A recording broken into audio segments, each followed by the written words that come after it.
আল্লাহর হাবিব সাল্লাল্লাহু আলাইহি সাল্লাম এই ফজর নামাজ সম্পর্কে 10টি ফজিলতের কথা বলেছেন।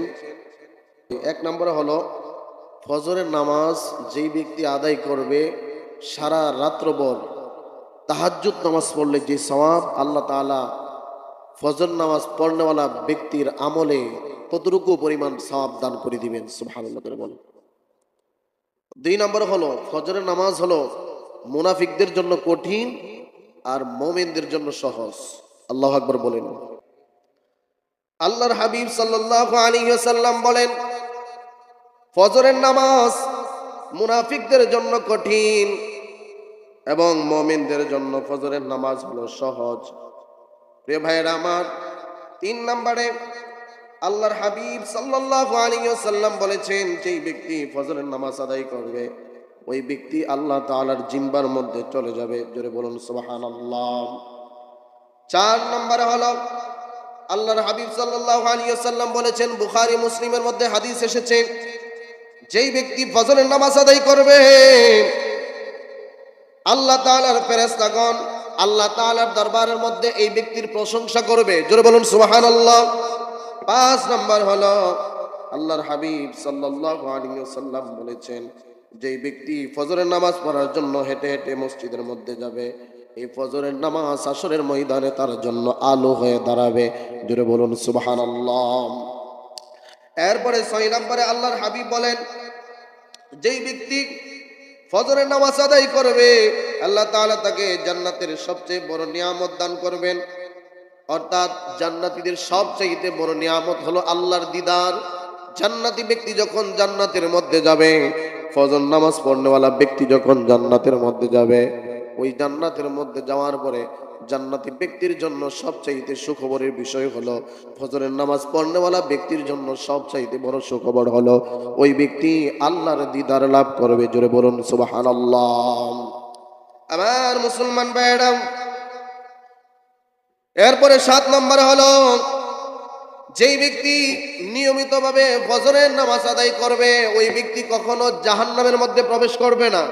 জাহান্নামে প্রবেশ করবে না মানে জাহান্নামের বিকল্প হলো জান্নাত। ওই ব্যক্তি কখনো জাহান্নামের মধ্যে প্রবেশ করবে না। ফজরের নামাজ যেই ব্যক্তি নিয়মিতভাবে আদায় করবে আল্লাহ তাআলা তাকে জাহান্নাম থেকে মুক্তি দিয়ে আল্লাহ তাআলা তাকে জান্নাতি বানায় দিবেন। জোরে বলুন সুবহানাল্লাহ।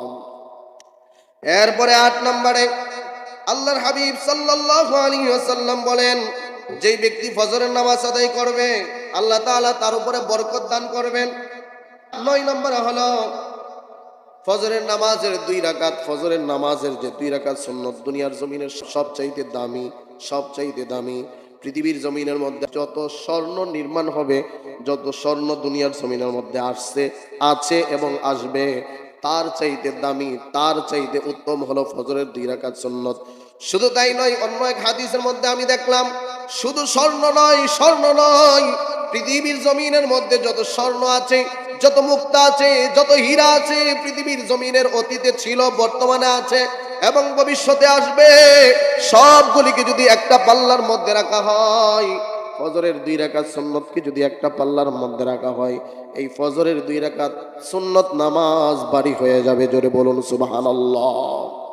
আমার মুসলমান ভাইয়েরা, 10 নম্বর হলো যেই ব্যক্তি ফজরের নামাজ আদায় করবে ওই ব্যক্তির মনটাকে আল্লাহ তাআলা উৎফুল্ল করে দিবেন। এই 10টা ফজিলত ফজরের নামাজের মধ্যে রয়েছেন। জোরে বলুন সুবহানাল্লাহ।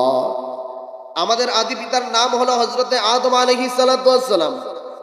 হযরতে আদম আলাইহিস সালাতু ওয়াস সালামকে যখন আল্লাহ তাআলা জান্নাত থেকে বের করে দিয়েছেন, ওই জান্নাত থেকে বের করে দেওয়ার পরে হযরতে আদম আলাইহিস সালাতু ওয়াস সালাম আল্লাহ তাআলার দরবারের মধ্যে কান্নাকাটি, হাওয়া আলাইহিস সালাতু ওয়াস সালামকে একদিকে পাঠিয়ে দিলেন, হযরতে আদম আলাইহিস সালাতু ওয়াস সালামকে একদিকে পাঠিয়ে দিলেন।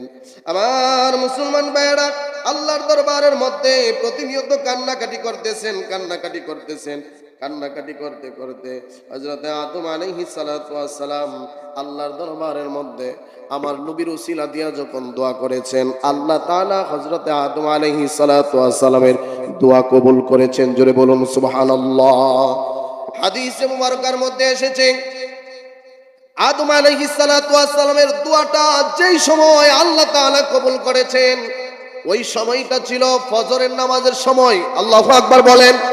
ওই ফজরের নামাজের সময়ের মধ্যে আল্লাহ তাআলা দোয়া কবুল করেছিলেন। কবুল করার পরে আদম আলাইহিস সালাতু ওয়াস সালাম 2 রাকাত নামাজ শুকরিয়াতান পড়েছিলেন।